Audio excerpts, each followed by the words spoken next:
handwritten note. I didn't know you ever were.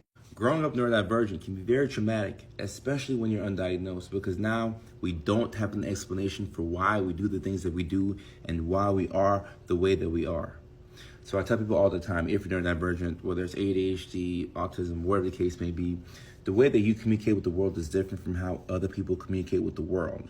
So it can be hard for you to fit in socially. That's why you have to mask a lot of times. And it can be hard for you to understand whether people are laughing with you or they're laughing at you. And it's hard to know if somebody's dating you because they like you or they want to pull something from you. And I think it's one thing to struggle, in grade school with this, but it's a whole different type of pain when you're an adult and you realize that you keep dating the same type of person over and over, but they have different faces. The other side to this conversation that isn't talked about in this video is the fact that if you attract people who tend to take from you, and that's what you tend to have an affinity for, you'll also reject the right people for you. And that could be the most painful part. If you're used to gaslighting, if you're used to love bombing, if you're used to that quick type of love that comes in fast and leaves equally as fast, if you're lucky. If you're not lucky, that fast love comes in super fast and stays for a long time. There's a whirlwind of up and down emotions and those roller coaster relationships that are great when they're up, but they're awful when they're down. Yeah, we'd rather that be done sooner than later.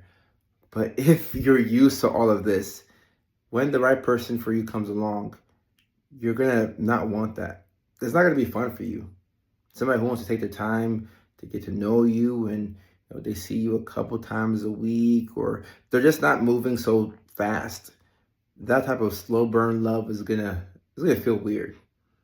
And if you haven't done the inner work, you're more than likely gonna reject this type of love.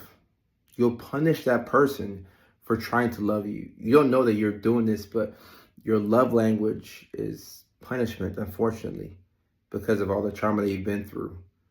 And you've been through toxic situation after the next. And that's just how you receive love. That's the worst thing about trauma. It rewires your brain and you're not the same person. You're not the same person after going through a traumatic event.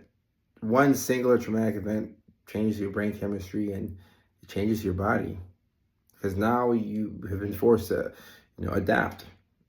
So if you're used to people who take from you and you're used to toxic relationships and that's the love that you've been accustomed to, whenever that slow burn love comes and somebody wants to take their time with you and they want to get to know you and they're the person that you've been waiting for, your first instinct is going to be to push them as far away as possible. So that's something that you can only really work on that by identifying it. So first and foremost, you want to understand that if you've gotten out of a toxic relationship and you have a history of being in toxic relationships, it's probably in your best interest to just take a pause. Just take a beat for a second and figure out what your priorities are. What are your values? What are the things that are deal breakers, non-negotiables? And as you learn yourself more, or for the first time, it puts you in a much better position to advocate for yourself in a new relationship. And most importantly, it helps you recognize what's healthy and what's not, even if our heart wants something different. Left, right, like this. Sign this, switch to the flow, by the way, I ain't write this. I'm the 18 that's made you my height.